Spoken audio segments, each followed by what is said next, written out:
السلام عليكم، ازيكم يا شباب؟ عاملين ايه؟ يا رب بخير. احنا هنسجل فيديو هنشرح فيه ونراجع فيه ملخص سريع كده على الفصل بتاع الحركة الدائرية والحاجات دي، ونحل عليه شوية.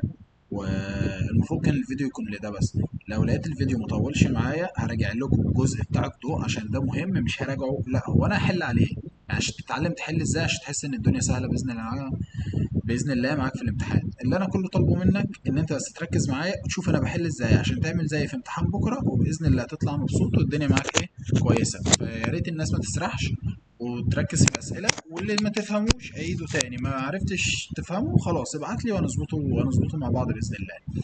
يلا بينا نبدأ، يلا بسم الله. بيقول لك أول حاجة كان عندنا الحركة الدائرية. بيقول لك دلوقتي هو أنت لو جيت معاك جسم كده، عربية ماشية بسرعة كده، رحت أنت زقتها بقوة في نفس الاتجاه، كان إيه اللي هيحصل للسرعة؟ قلت لي ساعتها ده السرعة بتزيد واتجاه الحركة ما بيتغيرش. قلت لك تمام أهو. لو أثرت بقوة في نفس اتجاه السرعة كان اتجاه السرعة ما بيتغيرش، بس ساعتها السرعة كملها بتزيد. طب لو عملت بقى أثرت بقوة بس في عكسها، هتقول لي عادي السرعة المحصلة هتقل عليها بس الاتجاه برضه ما بيتغيرش. فكرة بقوة الفراغ. عندك بقى اللي هي اصلا بتاعه الفصل ده، لو اثرت بقوه عموديه، اول ما تسمع انا اثرت بقوه عموديه على السرعه، هتلاقي اتجاه السرعه بتاعك بيتغير بس السرعه ثابته. يعني الاتجاه بيتغير والسرعه بتاعتك مالها؟ هتقول لي ثابته يا باشمهندس. فلازما تفهم الثلاثه دول بالراحه وتعرف المقارنه ما بينهم، اللي ثابت اللي بيتغير، هتلاقي نفسك حليت والدنيا بقت بسيطه. لو اثرت بقوه عموديه يبقى هتحرك حركه دائريه، يبقى السرعه هتفضل ثابته بس الاتجاه بيتغير. ادام لو اثرت بقوه في نفس الاتجاه وعكس الاتجاه، في واحده فيهم السرعه هتقل واحده فيهم السرعه هتزيد، ما انا عارف، بس الاتجاه هنا ثابت. ادام هنا الاتجاه بيتغير، هنا السرعه ثابته بس هنا السرعه بتتغير، فخلي بالنا ايه من المقارنه دي. وحته برضو هنا مهمه جدا، ان انا دايما في الحركه الدائريه الشغل المبذول بيساوي صفر، اوعى تنساها علشان احتمال تيجي، يعني حاجه مهمه جدا. اول ما يقول لك اثرت بقوه عموديه واتحركت حركه دائريه، اول ما يقول لك احسب لي الشغل، هديك على فكره ارقام وهتلاقي الرقم اللي انت حسبته بس غلط. اول ما يقول لك حركه دائريه يبقى الشغل بيساوي صفر، يبقى الشغل بيساوي صفر. عندنا ثلاث قوانين في الدرس ده، حاجه اسمها السرعه الدائريه. طب السرعه الدائريه رمزها في، الفي بتساوي يا شباب 2 باي ار على تي. الار نص القطر، التي الزمن الدوري، واخدينه في الفصل اللي هناك. كنا عارفين برضو ان الزمن الدوري بيساوي ايه؟ تي على ان. تي اللي هو الزمن بالثواني على ان اللي هو ايه؟ عدد الدورات. بس يا معلم هيديك مثلا التي والان يجيب لي بيها الزمن الدوري، تروح معاك في القانون جايب لي السرعه. مفيهاش اي حاجه، قانون مباشر وهنتعامل معاه دلوقتي طبعا. تاني قانون حاجه اسمها العجله المركزيه. احنا عارفين العجله رمزها ايه؟ العجله بتساوي في تربيع على ار. هيبقى دي الفي تربيع اهو، هتعوض بيه، لو مش مديولك اطلع احسبه، تعالى عوض بيه. وادي الار اللي هي نص قطر. هيجي يقول لك بعد كده احسب لي القوه. القوه هنا ليها 5000 قانون. اول حاجه القوه بتساوي ايه يا شباب؟ من الترم الاول قلت لي القوه بتساوي الام في الاي، صح؟ طب تصدق انا ممكن اشيل الاي وتقول لي حط مكانها في تربيع على ار، هي الاي دي هي دي، هتقول لي خلاص حط مكانها في تربيع على ار، فاشيل الاي احط مكانها في تربيع على ار. ده قانونين تانيين عايز تحفظهم، هيسهل عليك لو عايز التردد او الزمن الدوري. مش عايز تحفظهم، افضل بقى ايه، مثلا مديك السرعه تحسب منها العجله، مديك العجله تنزل تحسب منها القوه. فاهم قصدي؟ عايز تحفظهم احفظهم، مش عايز از يو لايك براحتك. عندي بقى حاجه مهمه جدا، هي القوه بتتناسب مع الكتله، طردي ولا عكسي؟ هتقول لي طبعا طردي، قلت لك صح. الفي الاف تتناسب مع الفي، برضه طردي، بس خلي بالك دي في تربيع. يعني ايه؟ لو قلت لك الكتله زادت 3 امثال، ايه اللي يحصل؟ الكتله زادت 3 امثال، ايه اللي يحصل للقوه؟ تقول لي هتزيد 3 امثال. طب لو السرعه زادت 3 امثال، ايه اللي هيحصل للقوه؟ هتزيد 9 امثال. عارف ليه 9؟ هتقول لي 3 بس دي مش سرعه، دي سرعه تربيع، يبقى 3 تربيع بتساوي 9 يا معلم، فالقوه تزيد بتسعه. فبالله عليك السرعه هنا تربيع، ما تنساهاش، هي برضه بتاعت طاقة الحركة، بالله عليك اوعى تنساهم علشان دي احتمال تيجي. دي احتمال ايه؟ احتمال تيجي، فركز معاهم بالله عليك. وادي العلاقات اهي، مفيهاش اي حاجة، الدنيا فيها بسيطة، الدنيا فيها ايه؟ سهلة. عندنا ايه؟ حاجة تاني، عندنا حاجة اسمها ايه بقى يا شباب؟ خلينا في قانون الجذب العام. كان قانون الجذب العام بيقول لك ايه بكل بساطه؟ اي جسمين ليهم كتله هيقربوا، اي جسمين ليهم كتله لازم يحصل ما بينهم قوه، لازم يحصل ما بينهم قوه ايه؟ تجاذب. بيقول لك القوه دي بتتناسب مع مربع مع الكتلتين وعكسي مع فرق مربع المسافه ما بينهم يعني. طب هنا قانون الاف حاجه اسمها الجي في الام على الار تربيع. ايه الجي يا شباب؟ ده حاجه اسمها ثابت الجذب العام، وده رقم ثابت عمر ما حاجه بتغيره في الدنيا، هتلاقيه دايما بالرقم ده وهو بيدولك في المساله. عمر الجي يا شباب ما هيتغير، عمر الجي ما هيتغير، عمر الجي ما هيتغير، ولا الكتله زادت ولا قلت، ولا نص القطر زاد ولا قل، ولا القوه زادت ولا قلت. هو ملوش دعوه، هو راجل برنس، انا ما بتغيرش مهما تعمل، انا راجل مفيش حاجه بتغيرني. بالله عليكم اوعوا تنسوه، بالله عليكم اوعوا تنسوه. طب الام كتله الجسم، الام كتله الجسم الثاني، الار المسافه بين مركز الجسم الاول لمركز الجسم الثاني، من المركز للمركز، بس تربيع بس يا معلم. القوه والام طردي ولا عكسي؟ طردي. القوه والار تربيع، هتقول لي عكسي بس وخلصت يا معلم، وما فيهاش اي حاجه وسهل، ما فيهاش اي حاجه. خلي بالك دي وحدات قياس ومعادلة الأبعاد الجي، فبالله عليك ابقى فاهم احفظهم علشان مهمين وممكن يجيبها عادي، مفيهاش أي حاجة، احنا واخدينها وسهل. بيقول لك بقى ليه مش بنحس بالقوة بتاعتنا مع إننا، يعني أنا مثلا أنا وواحد، أنا واللاب بتاعي اللي بسجلك من عليه، ليه ما انجذبناش لبعض؟ هيقول لك ليه؟ علشان الجي ده رقم صغير جدا، فالقوة صغيرة ما بتبقاش محسوسة، فمبقاش 60 لازمة. نيجي لتاني قانون، يعني ده كده اول قانون، يبقى ده اول قانون هنا الاف، يبقى الاف بتساوي جي ام ام على ار تربيع، جي ام ام على ار تربيع. طب تاني حاجه هيقول لك بقى انا عايز احسب عجله الجاذبيه، تقول لي ازاي يا باشمهندس ده عجله الجاذبيه ثابته؟ هقول لك ده لو على الارض انت ثابت، ادام لو مش انا على الارض. تقول لي اه تصدق بتتغير، اقول لك اه. القانون بتاع الجي بتساوي ايه؟ الجي اللي هو ثابت الجذب العام في كتلة الكوكب، هيديك كتلة جسمك وكتلة الكوكب، والله العظيم بنستخدم كتلة الكوكب، اوعى تستخدم جسمك، بتستخدم كتلة الكوكب اللي انت فيه، اوعى تنساها، على الار تربيع. يبقى هو اكنه القانون اللي فات، بس شلت منه كتلة الجسم، بس كده مفيهوش اي حاجة. طردي عكسي متعودين عليها. بس هنا في بقى ملحوظه، لو قال لك انت على سطح الارض يبقى الار بتاعتك دي هتعوض بنص قطر الكوكب. لو قال لك طب انا على ارتفاع جبل من فوق، لو انت على ارتفاع جبل لا استنى بقى، ده انت هتاخد نص قطر الكوكب والارتفاع اللي انت فيه اهو. بص هتاخد البتاع دي كلها، دي عباره عن ايه؟ نص قطر الكوكب والارتفاع اللي هو اتش. انا لو بتكلم بسرعه عشان الفيديو بس ما يطولش هبطئ لك نفسي، ولو انت عايز تسرع الفيديو ايه سرعه. تمام كده. لو انت على سطح الارض استخدم لي نص قطر الارض، لو انت على جبل مثلا استخدم ارتفاع الجبل واجمع معاه نص القطر، يبقى انت كده يا معلم عملت ايه؟ حسبت لي الار ايه؟ الار كلها. معلش بس بجيب شاحن اللاب علشان ما يفصلش. فانت كده حسبت لي الار كلها وعوضت في المساله طلعت معاك. طب بالله عليك لو جيت قلت لك ده جبل، مش انت كل ما تطلع لفوق الجاذبيه بتقل؟ يعني مثلا لو دي نقطه واحد، نقطه اتنين، نقطه تلاته، مين فيهم اقوى جاذبيه؟ هتقول لي اللي تحت خالص. مين فيهم اقل جاذبيه؟ اللي فوق خالص. ليه؟ ما انا قلت لك العلاقه ما بين الجي والار علاقه عكسيه، فكل ما المسافه بتاع الار بتاعتك بتزيد الجي بتاعتك بتقل، ما فيهاش اي حاجه. هيجي يقول لك في حاجه اسمها سرعه مداريه.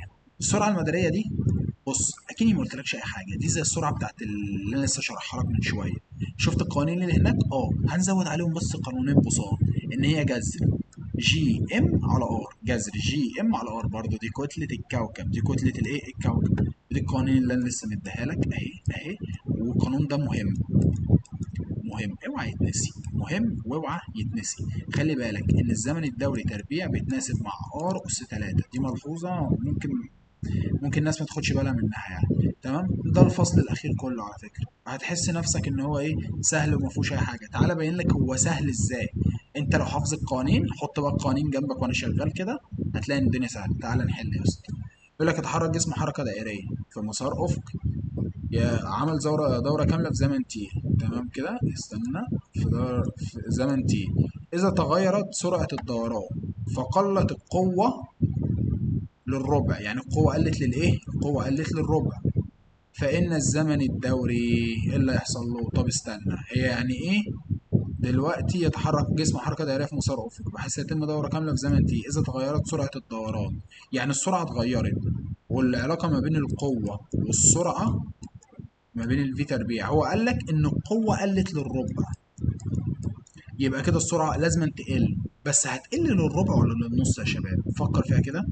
هتلاقيها قلت للنص. ليه؟ ما هو انا نص عشان لسه هربعه فهيديني الربع، فانت كده قلت للنص، ما احنا قلنا ما ننساش حته التربيع دي، فكده السرعه قلت للنص. طب ايه العلاقه ما بين السرعه واهي 2 باي ار على تي؟ ايه العلاقه ما بين الفي والتي؟ تقول لي علاقه عكسيه. لو السرعه قلت للنص ايه اللي هيحصل للزمن الدوري؟ هيزيد للضعف، يبقى 2 تي، مفيهاش اي حاجه.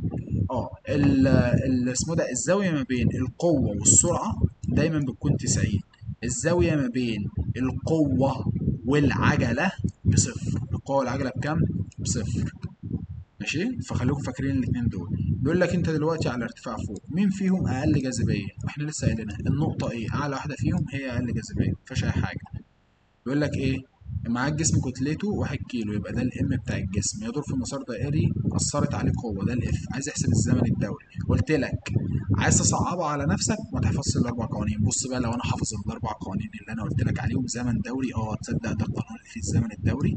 فانا اقول له ان الاف بتساوي ام اللي هي مديها لنا بكام يا شباب؟ ام هو مديها لنا بواحد كيلو، يبقى ام اللي هي بواحد في 4 في باي تربيع في ناقص لك التي اللي انت عايزه اصلا، تي تربيع. طب الاف اهو، الاف يا عم مديها لنا ب 100، هنشيل الاف ونحط 100. طب نص القطر عشان احتاجه هناك 4، هشيل نص القطر هنا واحط مكانه 4. هتشيل الاف هنا وتحط مكانها 100. شيفت كالك على الآلة تتحل. كده كده انا هديك النواتج النهائية، بس انا ايه بحل معاك الافكار وانت احسب النواتج النهائية. كده كده هبعتها لك يعني على الجروب، مفيهاش اي حاجة. ايه العلاقة ما بين العجلة ونص القطر؟ هتقول لي الاي بتساوي في تربيع على ار، يبقى العلاقة ما بين الاي والار علاقة عكسية. تافهة ومفيهاش اي حاجة، دي اسمها تناقصية، اوعى تختارها، دي عكسية. تمام كده؟ تمام. ده سهل مفيهوش اي حاجه، عايزين بس نحل الحاجات اللي فيها اي حاجه مهمه. هي السرعه، هو جايب لك حاجه فيها عجله وحاجه فيها نص قطر، وعايزين السرعه. هي الفي تربيع بتساوي ايه؟ الفي تربيع عباره عن ان هي ايه في ار. الفي تربيع بتساوي ايه في ار؟ يبقى الفي بتساوي ايه؟ جذر الايه في الار. طب ادي الجذر أهو يا معلم. الايه بكام؟ الايه ب 6 في الار بكام؟ قول انا عايزك تقول. 3 من 10 غلط طبعا، واحد على 3 من 10. ليه بقى واحد على 3 من 10؟ دي واحد على الار، انا عايز الار، خلاص خدها واحد على 3 من 10، اوعى تنساها. احسبها على الآلة وزي ما تطلع معاك. ده تافه، ده ما فيهوش اي حاجه. هو عايز القوه ما بين اكس وواي، اكس وواي هتحسب اكن دي مساله لوحدها. احسب القوه هنا اللي هي جي ام ام على ار تربيع، ودي اكنها مساله لوحدها، جي ام ام على ار تربيع. احسب دي لوحدها، احسب دي لوحدها، اقسمهم على بعض شوف هتطلع معاك بكام. مفيهاش اي حاجه، تافهه. العلاقه ما بين الفي والسرعه، ركز معايا. الاف بتساوي ام في تربيع على ار. لو قلت لك الاف والفي تربيع كنت هتقول لي طرديه واختار دي، بس لو اخترت دي دلوقتي هو قال لك العلاقه ما بين الفي هتبقى غلط. ليه؟ ما هي لو في تربيع كنت قلت لك صح، ادام دي في بس، لو في بس اختار رقم الف يبقى مفرق. لو قلت لك العلاقه ما بين الاف والفي هتختار دي. طب الاف والفي تربيع، لا استنى، طرديه عادي اللي احنا حافظينها وعارفينها وما فيهاش اي حاجه. ماشي. بيقول لك القمر الصناعي ماله مش هيبذل شغل، عارف ليه؟ عشان بيدور حركه دائريه، فلا يبذل شغلا. ليه؟ لان القوه عموديه. لا يبذل شغل لان القوه ايه؟ عموديه. ده سؤال حاليا ساعة الشرح، هيبقى به مفيهوش اي حاجه. أنا بس بجيب لك الحاجات اللي ايه ممكن يكون فيها فكره. ماشي، هنا عايز الار. ما انت عارف ان الايه بتساوي في تربيع على ار، خلاص يبقى الار بتساوي في تربيع على ايه اللي هو جبت دي هنا ونزلت دي مكانها. طب خلي بالك الفي تربيع بكام يا معلم؟ ب 600، وهو مربعها، اوعى انت تربعها، هو مديلك في تربيع ايه. طب اسمه ده الايه بكام يا معلم؟ ب 6. اقسم تطلع معاك 100. مفيش اي حاجه، تافهه تافهه تافهه تافهه. هنا بيقول لك مديك العلاقه ما بين الاف وام ام، وعايز البعد اللي هو ار. طب ما انا عارف ان الاف بتساوي يا شباب جي ام ام على ار تربيع. انت عايز الار، بدل هات الار هنا وهات الاف هنا، يبقى الار بتساوي، ما هي ار تربيع اهي، خليها ار تربيع الاول، جي ام ام على ايه؟ على الاف. طب بص كده بقى، بص بقى وركز معايا. عشان اطير التربيع هتقول لي خد الجذر يا معلم، مفيهاش اي حاجه يا اخويا، سهله وتافهه وبسيطه. الجي بكام؟ ده بالرقم الثابت اللي هو مديهولنا اهو، عوض بيه 6 علامه 6 7 في 10 أس سالب 11. والله النواتج هبعتها لك ما تقلقش. ام واحد ام اتنين مديهم لنا بكام؟ 300. القوة مدالنا بكام؟ بتلاتة؟ غلط. تلاتة في 10 أس سالب 9، يبقى 3 في 10 أس سالب 9. احسب الناتج شوف هيطلع معاك كام، مفيهوش أي حاجة. ركز بقى. بزيادة بعد القمر الصناعي عن الأرض، إيه اللي هيحصل لزمن الدوران وإيه اللي هيحصل للسرعة؟ أول حاجة، هي السرعة بتساوي يا شباب، السرعة بتساوي 2 باي آر على تي. أول حاجة إيه اللي هيحصل للزمن؟ تعالى طيب نشوف الاول لو الار زادت، لو الار زادت ايه اللي هيحصل للسرعه؟ هتقول لي هتزيد، دي علاقه طرديه طرش، يبقى اول واحده ايه؟ لازم السرعه هتزيد. طب الزمن الدوري، طب بالله عليك ايه العلاقه ما بين الزمن الدوري و ال اسمه ده الزمن الدوري؟ يعني مثلا تعالى اجيب لك بمثال سهل. لو انا بدور في دايره عامله كده، هاخد زمن قد ايه؟ مثلا تي. طب لو انا دورت في دايره عامله كده، هاخد زمن اكتر ولا لا؟ هتقول لي اه، تصدق فبرضو اسمه ده اللي هيحصل للزمن الدوري برضو هيزيد، اللي هيحصل للزمن الدوري برضو هيزيد، برضو هيزيد. تمام كده؟ حد شايف فيها حاجه صعبه؟ مفيهاش اي حاجه. بيقول لك جسم كتلته، يبقى ده الام، يتحرك في دايره المحيط بتاعها. هو محيط الدايره بيساوي يا شباب 2 باي ار، يبقى ال 10 باي دي هي ال 2 باي ار اللي هو المحيط. ومديك السرعه، عايز القوه. تافه. الاف بتساوي ايه؟ ام في تربيع على ار. الام بكام يا شباب؟ 6. الفي بكام؟ 10. بس خلي بالك 10 تربيع، شاطر. الار بكام يا شباب؟ ما هي اسمه ده الاتنين باي ار بيساوي 10 باي، هتطير الباي مع الباي، يبقى الاتنين ار بيساوي 10، يبقى الار الواحدة بكام؟ 5. عوضت طلعت معايا، مفيهاش أي حاجة. تمام كده، مفيهوش أي حاجة. تمام، كمل معايا. لسه حلين شبهه بالظبط، مفيهوش أي حاجة. تافه، اللي هو تقول لي إن الإف بتساوي ام في تربيع على ار. هو عايز الايه؟ عايز الار، هات الار هنا، هات الاف هنا، خلاص يبقى الار بتساوي ام في تربيع على الاف. الام بكام؟ باتنين، عوض بيها باتنين. الفي تربيع بكام؟ بتمانية، هتشيلها وتحط تمانية. الاف بكام؟ بتمانية، هتشيلها وتحط تمانية. انت بالراحة احسب نواتجك واظبط الدنيا، انا بجري عادي، انت بتحسب النواتج وبتظبط الدنيا براحتك، وكده كان النواتج معاك وهتتأكد منها. حلو قوي السؤال ده. لو الجسم ده بيدور كده، باجي عند النقطة اكس وتشد مماس، انت ماشي كده كده كده، باخد مماس كده. فين الرسمة اللي زيها؟ اهي، اللي خدت مماس زيها، اللي خدت مماس مالها زيها بالظبط. مديك الجي ومديك العلاقة ما بين الواحد على الار تربيع، وعايز الكتلة. الأول الجي بتساوي يا شباب، هتقول لي الجي بتساوي جي في ام على الار تربيع. يبقى أنا لو عايز أجيب الام اضرب مقص، يبقى الجي في الار تربيع على الجي، كده دي بتساوي الام. يلا بالراحة، الجي بكام؟ تقول لي ب10، شاطر. في الار تربيع بكام؟ يلا مستنيك اهو انت بتغلط. ايوه كده انت حللت صح المرة دي، اللي هو 1/2 في 10 أس سالب 4. ليه؟ دي 1/r². طب أنا عايزها ار، خلاص شقلبها. ودي بتتكتب معاها تحت التحويلة دي أهو، بص عشان تشوف. التحويلة دي 10 أس سالب 14 بتتكتب هنا، ماشي؟ فايه ما تغلطش.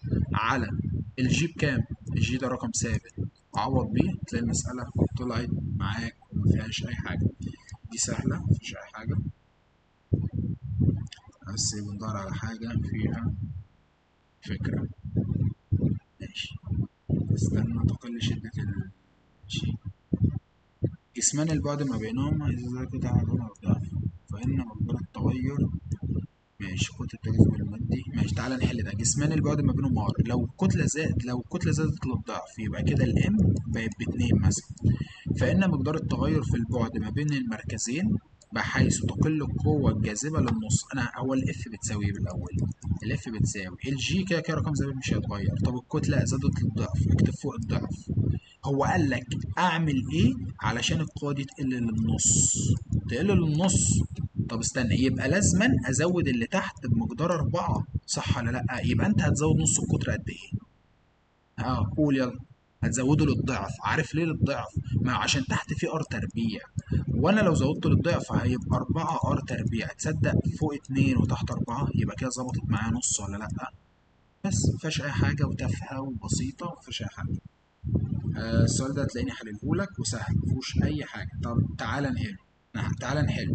بيقول لك تقل شدة مجال الجاذبية بنسبة 1% من قيمتها على سطح الأرض عند ارتفاع كم بالظبط؟ خلاص، هفرض مثلا إن جي الأولانية بتساوي 100. طب وجي التانية؟ الجي التانية هي قلت بنسبة 1% تبقى 99. طب خلاص، إيه العلاقة ما بين الجي كانت بتساوي جي ام على الار تربيع؟ يبقى العلاقة ما بينهم ايه؟ عكسية. لا يعني لو قلت لك جي واحد على جي اتنين هتساوي ار اتنين تربيع على ار واحد تربيع. يعني ايه؟ جي واحد بكام؟ انت قلت لي بمية، صح. جي اتنين بكام؟ 99، صح. طب بالراحة بقى. ار، انت الاول كنت على سطح الارض، يبقى انا اخد نص قطر الكوكب، يبقى ار واحد ب 6400 الكل تربيع. ركز بقى معايا في اللي جايه دي بالله عليك. هو عايز على ارتفاع قد ايه من سطح الارض؟ مش انت لو على ارتفاع من سطح الارض اللي انا قلتها لك من شويه اللي هي فين؟ هجيبها لك، ولا اجيب لك هي استنى، هي دي اللي هو ايه، انا باخد النص قطر الكوكب وارتفاع كمان، يبقى خلاص هتقول لي ان هي 4600 زائد الاتش كل تربيع. بس يا معلم احسبها بقى وشوف الاتش دي هتطلع معاك بكام. اضرب مقص بقى وشيفت كالك واظبط دنيتك كده.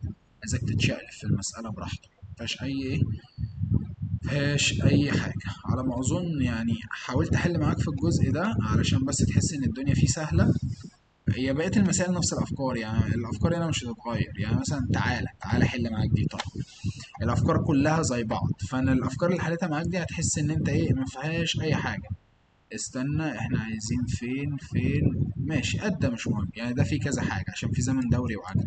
بيقول لك قمر صناعي يدور على ارتفاع كام؟ 300، يبقى ده الاتش. نص قطر الارض ده الار. عجلة الجاذبية ده الجي. هو عايز السرعة، هي الفي بتساوي إيه يا شباب؟ انا عارف ان الفي بتساوي جذر الجي في الار. هتقول لي اشمعنى استخدمت ده؟ ما انت عندك ليه كذا قانون. هرجع لقوانين الفي، معلش. فين قوانين الفي؟ اهي. انا هستخدم ده عشان المطلوبين معايا. الجي بكام؟ 89 من 10. الار بكام اهي يا شباب؟ عوضت طلعت معايا، بس هستخدم الار دي بس. فكر. لا، الار عندي دي زائد دي زائد دي، اجمعهم على بعض وبعد كده عوض. طب هو انت تعوض بس؟ لا استنى، ده كيلو متر لازم انت تحوله. هتضرب في 10 اس 3. تضرب في 10 اس كام؟ 10 اس 3. عوض هتلاقيها طلعت معاك. ادي كده جبت السرعه. هو عايز الزمن الدوري. التي بتساوي يا شباب، انا عندي ان الفي بيساوي 2 باي ار على تي. طب خلاص، هات لي التي هنا، هات لي الفي هنا عشان اعرف اتعامل. يبقى التي بتساوي 2 باي ار على في. الاتنين باي ثابت. الار بكام؟ اللي هو جمعنا الرقمين دول وحولناهم وبتاع، فانت المفروض حسبتهم. لما تيجي تجمعهم مع بعض هيديك 6 6 7 8. وبعد ما تحولهم في 10 اس 3. تاخد الرقم ده تعوض بيه هنا. الفي الرقم اللي طلع لي عوضت، يبقى التي طلع. حلو، حلوة قوي. طب انا عايز العجلة. خلاص يا عم، العجلة سهلة. العجلة بتساوي ايه؟ في تربيع على ار. الفي معايا والار اهي اللي انا برضو جبتها بالرقم ده، عوضت بيها طلعت معاك تافهه. مفيهاش اي حاجه. تافهه ومفيهاش حاجه. ده حل مسألة الشرح بس حطيته لك تاني. تعال نبص عليه في السريع. ماشي، ولا اقول لك قد انا عايز ده. جسم كتلته كام؟ 5، يبقى ده الام. على محيط نص قطرها، يبقى ده الار. بسرعه 5، ده الفي. عايز العجله. هي الايه بتساوي يا شباب؟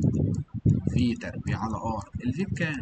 25، اللي هي 5 تربيع ب 25 على الار بكام؟ ب 2. تطلع معاك ب 12 ونص. احلى يا جدعان. عايز القوة اللي هي الاف بتساوي ايه؟ ام في ايه؟ مش انت معاك الام بخمسة؟ تقول لي اه. معاك الايه لسه جايبينها ب 12 ونص؟ هتقول لي اه. احسبها تطلع معاك ب 62 ونص. المفروض تطلع ب 62 ونص، هتطلع 62 وصول. اختار دي، ماشي. مفيهاش اي حاجة تاني على ما اظن. احنا كده غطينا الجزء ده، فان شاء الله يعني يكون مظبوط معاك. الأهم بقى من كل ده هو جزء الضوء. الأهم من كل ده هو جزء الضوء. أنا حليت معاك كتير في الجزء ده، بس أنا عايز في أسئلة كده إيه أعدي عليها في السريع، اللي هي أسئلة المنشور بالذات. يعني هي بصراحة بتبقى أسئلة المنشور. فممكن إيه، ممكن نشوفها مع بعض. يعني هو على ما أظن الفيديو لسه مطولش. تعال نشوفها مع بعض ونحل شوية والدنيا فيهم سهلة. بص، أنا هبتدي لك الأول بإيه يا معلم؟ هبتدي لك باللي هي بتاعت توماس يانج. بص، توماس يانج هلخصها لك في دقيقتين. ان الدلتا واي بتساوي الار في اللامدا على الدي. الكلام ولا اقول لك استنى، هقول لك حاجه رايقه قوي، يبقى لك انت مش ملزمه الشرح عشان انت بتذاكر. اهي بيقول لك ايه، عشان الدلتا واي بتساوي، انا هعمل لك القانون ده هتعرف تجيب منه اللي انت عايزه اي حاجه على اللي جنبيه. يعني ايه، انت عايز الدلتا واي يبقى اضرب ده في ده واقسمه على اللي جنبيه. طب انت عايز الار، اضرب ده في ده واقسمه على اللامدا وهكذا. طب ايه اصلا بقى المسميات دي يا شباب؟ الدلتا واي المسافه ما بينهم من هدبتين ليهم نفس النوع، يعني مضيئه ومضيئه او مظلمه ومظلمه. طب الدي المسافه ما بين الشقين او المصدرين المترابطين، هتلاقيني كاتبهم لك هنا. الار البعد ما بين حائل استقبال الهدب وحائل الشق المزدوج. اللامدا الطول الموجي، اللامدا الطول الموجي. مفيش غير التلاتة دول بيأثروا على الدلتا واي، مفيش غير التلاتة دول بيأثروا على الدلتا واي. ده طردي ده طردي ده عكسي، وحاطط لك العلاقات ومظبطين الدنيا والدنيا كويسه. خلي بالك ان احنا بنستخدم مصدر ضوء احادي الطول الموجي. خلي بالك بقى من القانون ده عشان مهم. اول ما يجيب لك العلاقه ما بين لونين وعايز مقارنه، قول لي دلتا واي واحد على دلتا واي اتنين بيساوي لامدا واحد على لامدا اتنين، وهيديك تلات حاجات وانت تجيب الرابع. القانون ده مهم. ماشي، طب تعالى نحل كده. على فكرة المثال هنا تافهة أوي أوي أوي. هو عايز الطول الموجي، ارجع للقانون. عايز الطول الموجي، اللامدا بتساوي دلتا واي في الدي على الار. الدلتا واي بكام؟ 10 في 10 أس سالب 4، عوضت بيها. الدي بكام؟ قول اغلط يلا. لا حلتها صح، واحد على 1000. واحد على 1000. طب الار بكام؟ هو اللي بيقول لك البعد ما بين حائل الشق المزدوج وحائل استقبال الهدف باتنين، يبقى الار بكام؟ باتنين. عوضت هتطلع معاك دي. بيقول لك ليه ما بنلاحظش الحيود لكسر الطول الموجي للضوء المرئي؟ دي حته حفظ احفظها. بيقول لك عند مرور موجة خلال فتحة ضيقة، ايه اللي هيحصل؟ اتجاه الانتشار هيحصل لها حيود، الاتجاه بتاعها بيتغير. مش انا قلت لك لو معاك فتحة كده، لو الضوء دخل كده بيحصل له حيود؟ طب لو كان دي فتحة والضوء بتاعنا كده، لا هيعدي زي ما هو، مش هيحصل له اي ايه، مش هيحصل له اي حاجة. ده احنا حليناها ساعة الشرح، بس عايز احلها معاك تاني معلش. وعايز المسافة بين حائل الشق المزدوج وحائل استقبال الهدف اللي هو الدي يعني. طب الدي بتساوي يا شباب لامدا في ار على الدلتا واي. اللامدا بكام؟ هو قايل لك ان اللامدا ب 500 نانو، هتقول لي 500 في 10 اس سالب 9. النانو 10 اس سالب ايه؟ 9. طب الار، الار بكام يا شباب؟ قصدي معلش هو عايز الار، انا اسف جدا جدا جدا، هو عايز الار، معلش انا اسف. الار بتساوي الدي في الدلتا واي على اللامدا. كده كده انت جبت اللامدا اهي. طب الدي، خلي بالك ان انا بقول لك المسافه من هنا لهنا، من اول هنا لحد الفتحه دي، ما هو دي بخمسة من مية، يبقى اللي تحت برضه بإيه؟ بخمسة من مية. هتجمع الاتنين على بعض يبقى أنت جبت الدي. يبقى دي خمسة من مية زائد خمسة من مية، والرقم يطلع اضربه في 10 أس سالب تلاتة. يبقى أنت كده جبت لي الدي. ناقص لك الدلتا واي. دوم كام دلتا واي؟ هتقول لي أدي كده واحدة، ادي كده اتنين، ادي كده تلاتة. التلاتة بيساوي 12، يبقى الواحدة بتساوي كام؟ 12 على التلاتة بتساوي 4. 4 في 10 أس سالب تلاتة. عوض في القانون هتلاقي طالعة معاك دي، مفيهاش أي حاجة. السؤال ده مهم مهم مهم، فعايزين نخلي بالنا منه. بس اقول لك دي الاول، ليه في حمام السباحه ما بنبص ما بنلاحظ ما بتشوفش الارض وكده؟ عشان الانعكاس الكلي. خلي بالك اي حاجه مش هيقول لك مش هتشوفها عشان انعكاس كلي. بيقول لك المسافه ما بين الهضبه المضيئه الاولى والهضبه المركزيه ب 2 مللي، يعني دي الدلتا واي يا شباب. بيقول لك بقى الهدبة المعتمة التالتة والهدبة المركزية، بص، 3 ناقص صفر، ما الهدبة المركزية اللي هي رتبتها صفر، اطرحهم من بعض، 3 ناقص صفر ب3. بس هي لو كانت مضيئة كنت خدتها 3 زي ما هي، بس هي عشان معتمة اخدها 2 ونص، اطرح نص. يبقى تقول لي دلوقتي المفروض دي ب2 ونص دلتا واي.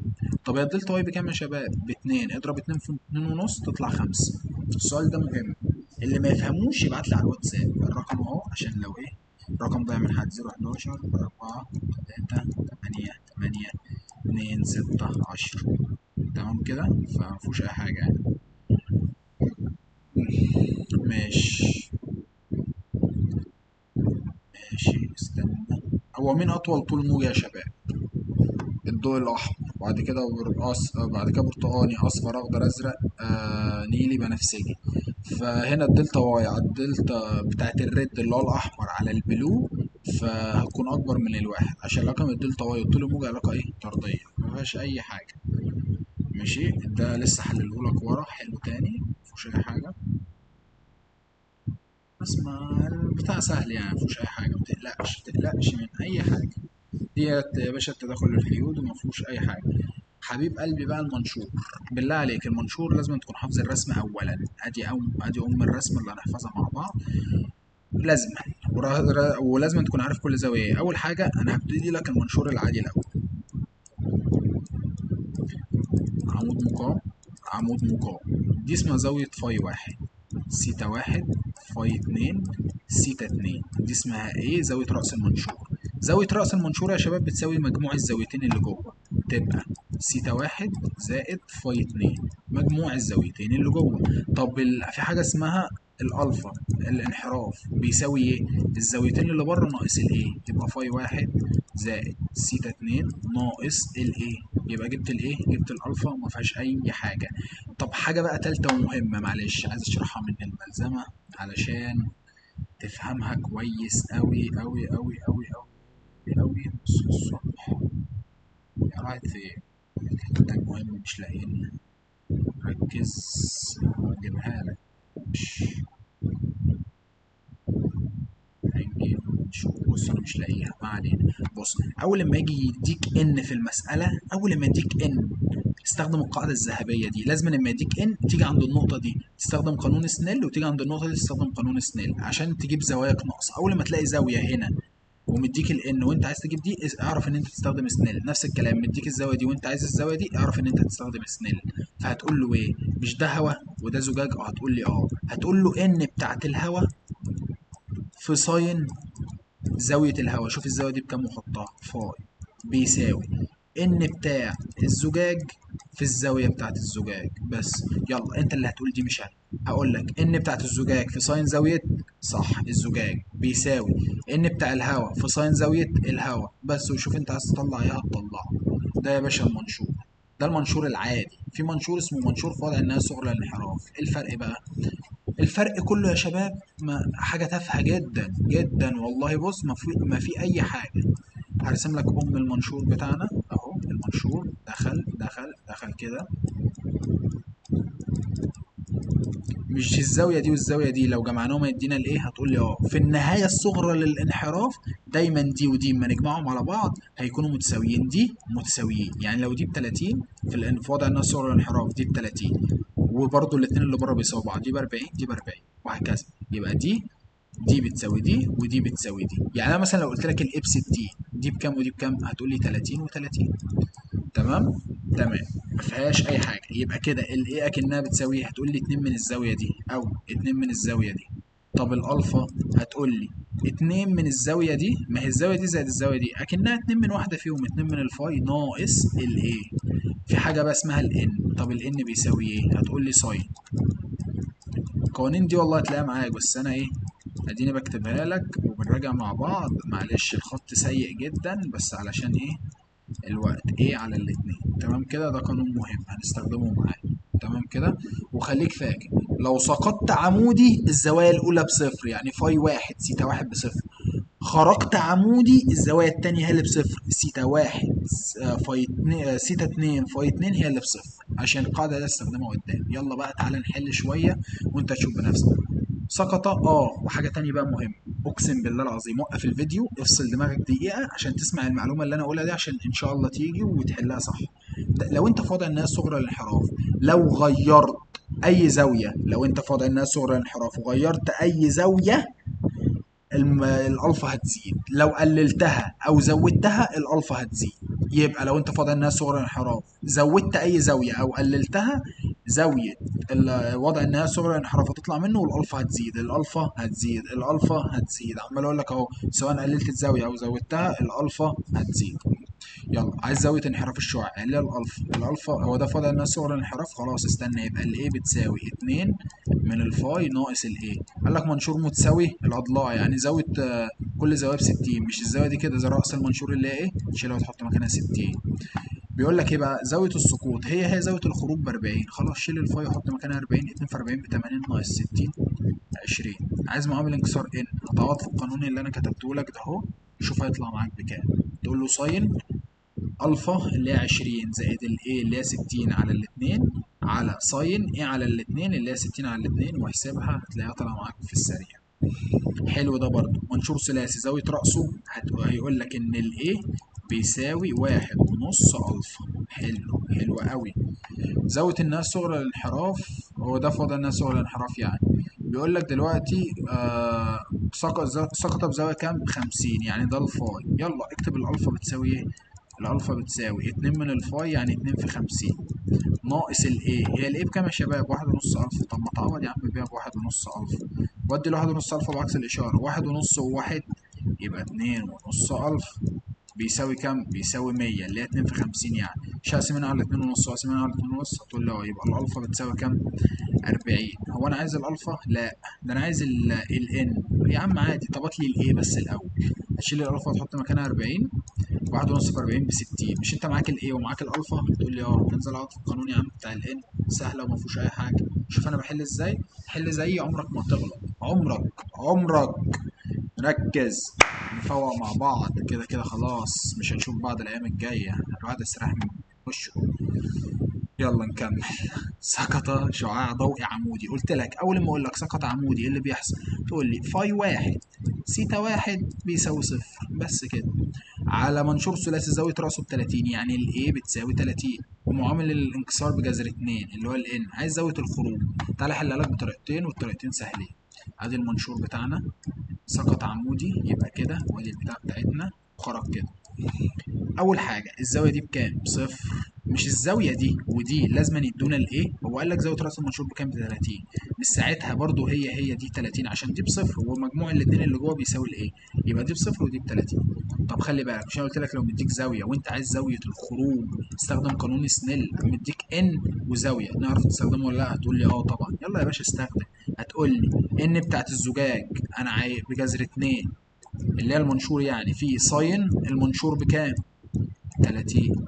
شاطر. بيساوي ان بتاعت الهواء واحد، ده رقم ثابت فيه ساين الهواء ده انا عايزها. طب انت عايز تجيبها اضرب الرقمين دول في بعض والشيفت ساين هتلاقي الزاويه طالعه معاك. هتلاقي الزاويه طالعه معاك على طول مفيش اي حاجه. عايز الالفا. طب الالفا بتساوي ايه؟ 2 من زاويه الخروج 2 في، شوف جبنا زاويه الخروج بكام، ناقص الايه اللي هي ب 30. هتلاقيها طالعه معاك على طول مفيهاش اي حاجه. مفيهاش اي حاجه. ماشي. تعالى كل ده هتلاقيني حللهولك ما تقلقش. بس انا ايه بدور على الاسئله اللي بشوف فيها ايه حاجه. يقول لك ايه العوامل اللي يتوقف عليها زاويه الانحراف المنشور اللي هي الالفا. الالفا بتعتمد على زاويه الخروج وزاويه السقوط والايه اللي هو القانون بتاعها زاويه راس المنشور زاويه السقوط ومعامل الانكسار. يبقى كلهم ايه؟ جميع مسامق عشان ايه ما تنساهاش. فإن زاوية السقوط بيقول لك إيه؟ منشور ثلاثي زاوية رأسه 45، يعني ده الإيه؟ بيديك الإن في وضع إنها صغرى للانحراف. تمام كده؟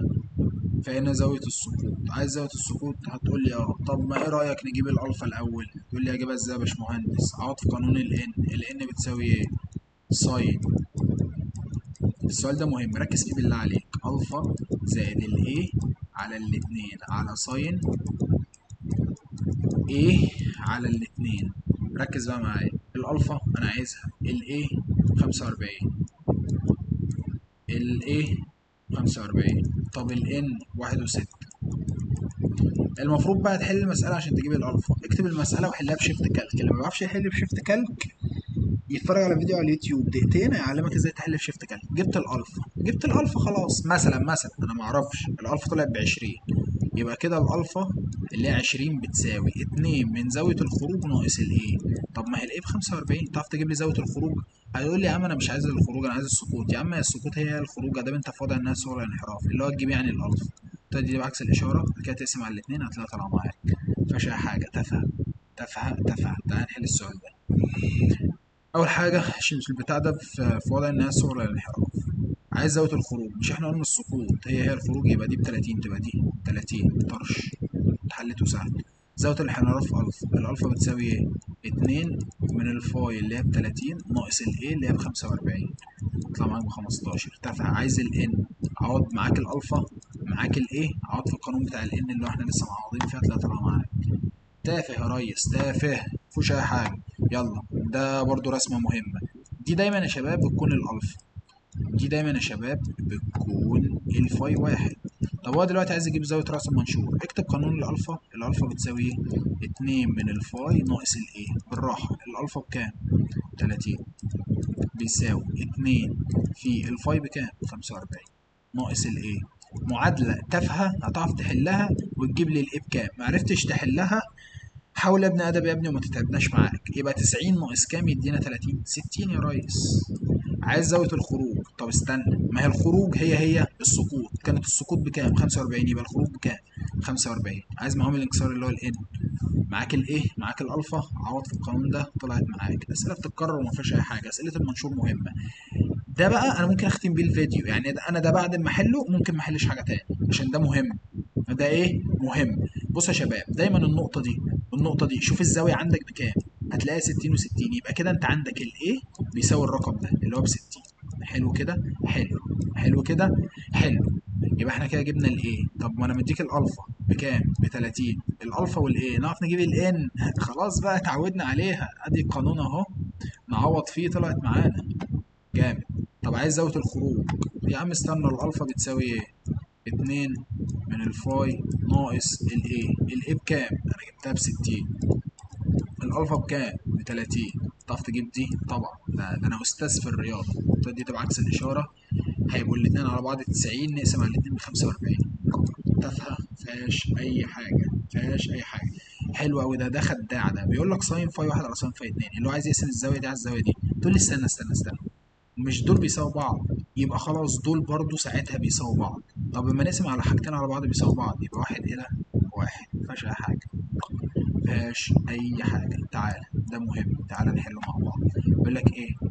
الألفا ب40، الفاي واحد ب60. عايزين نجيب إيه؟ عايز أجيب زاوية رأس المنشور إيه؟ أقعد في قانون الألفا. الألفا بتساوي 2 من الفاي اللي هي 2 في 60 ناقص الإيه. عايز تجيب الإيه؟ ودي بعكس الإشارة 120. عايز تودي بعكس الإشارة كام؟ 120 ناقص كام يدينا 40. 80. يبقى يا دي يا دي. عايز يحسب الإن. معاك الإيه؟ معاك الألفا. احسب الإن من القانون بقى. خلاص اتعودنا. اتعودنا يا ريس، والمسألة مفيهاش أي حاجة. تافهة تافهة تافهة تافهة. عايز زاوية الانحراف ألفا. عايز يجيب الألفا. هي الألفا بتساوي يا شباب، الألفا بتساوي 2 من الفاي ناقص الإيه. الفاي بكام؟ 45. الإيه بكام؟ مجموع الزاويتين اللي جوه اللي هي بإيه؟ ب60. حلو برضو. ده رايق برضو. ده رايق أوي أوي أوي أوي. بص، مش أنت قلت لك لو سقطت على أحد ضلعي القايمة بخرج من الضلع الآخر؟ حلو، خرجت. طب ما أنت هنا سقطت على أحد ضلعي القايمة، اخرج برضو من الضلع الآخر. بالله عليك، هو انت كنت ماشي كده وده ماشي كده واحنا كده غيرنا اتجاهنا؟ هتقول لي لا، يبقى الزاويه كام؟ زاويه صفر. الزاويه كام؟ الزاويه صفر يا ريس يا محترم. السؤال ده مهم على فكره وحلو. تعالى. حلو قوي. انت هنا في النص بالظبط عند ال 25. يبقى دي كانت كام؟ انطق. يلا. 50 صح. يبقى ايه ال 50 دي؟ ايوه، اللي هي الايه؟ اللي هي فعلا ب 50. شاطر. عايز زاويه راس المنشور. يا عم خلاص انا جبتها اهو. انا اصلا من قبل ما ابص عليها مفيهاش اي حاجه. السؤال ده حلو حلو حلو. هتلاقيني حلهولك وما فيهوش اي حاجه. وده برضه حللهولك وما فيهوش اي حاجه. وبص يعني ايه، انا خلصت لك المنشور. طب تعالى حل معاك على الانكسار. بص انا الانكسار مش عايز منك غير في حاجه واحده. هشرح لك حاله وانت ركز في الحاله التانيه هتعرف تجيبها لوحدك. اعكس. لو انا مثلا انتقلت من هواء لميه، من هوا الميه دايما هنكسر ناحيه التقيل. هنكسر ايه؟ مقتربا. يبقى كده الزاويه قلت، السرعه قلت، الطول الموجي قل، الان زادت. ليه؟ بالراحه. دايما الطول الموجي والسرعه زي بعض، عكسهم الان. مين اتقل، الهواء ولا الميه؟ هتقول لي الميه. يبقى خلاص هتنكسر مقتربا ناحيه التقيل. يبقى الزاويه قلت، طول موجي قل، سرعه قلت، ان زادت. طب لو انتقلت بقى من ميه للهواء اعكس. زاويه زادت، طول موجي زاد، طول موجي قل. زاويه زادت، طول موجي زاد، سرعه زاد. ان قلت. ان ايه؟ قلت. يقول لك عايز معامل الانكسار النسبي بيساوي ايه؟ يلا. ارص لك رصه حلوه هتعجبك قوي. بتقول لي ساين الزاويه الاولى على ساين الزاويه الثانيه، السرعه الاولى على السرعه الثانيه، لمضه الاولى على لمضه الثانيه، ما عدا ان 2 على ان 1. دايما في الانات بنعكس. دايما في الانات بنعكس. دايما في الانات يا حبيب قلبي بنعكس دايما في الانات بنعكس. طب هستخدمهم ايه؟ بص، لو اداك في السؤال سرعه وطول موجي هستخدم دول مع بعض. يعني ايه؟ على حسب السؤال هو اللي بيحكمني. يعني ايه مش فاهم يا باشمهندس؟ تعالى يا قلب الباشمهندس اقول لك. سقط شعاع من الهواء، كان الطول الموجي للضوء الاحمر بكذا، يبقى ده لمضه واحد في الهواء. ومعامل انكسار الزجاج يبقى ده الان بتاع الزجاج. عايز الطول الموجي، مديني طول موجي وانات، يبقى ان اتنين على ان واحد بتساوي لمضة واحد على لمضة اتنين. قلت لك الان عكسهم. معاك الطول الموجي الاول عوض بيه، الطول الموجي التاني ده انا عايزه اصلا. ان اتنين اللي هي بتاعت الزجاج بواحد ونص، ان واحد اللي هي بتاعت الهواء واحد، اضرب مقص هتلاقيها طالعة معاك. تافهة تافهة تافهة.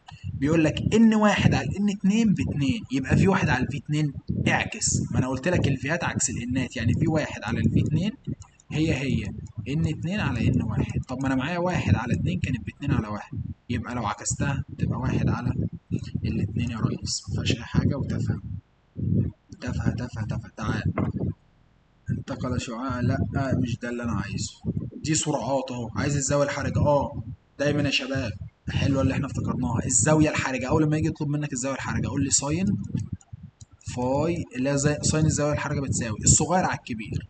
يعني السرعه الصغيره على السرعه الكبيره، الطول الموجي الصغير على الطول الموجي الكبير، الان الصغيره على الان الكبيره. دايما بتقسم الحاجه الصغيره على الحاجه الكبيره امتى؟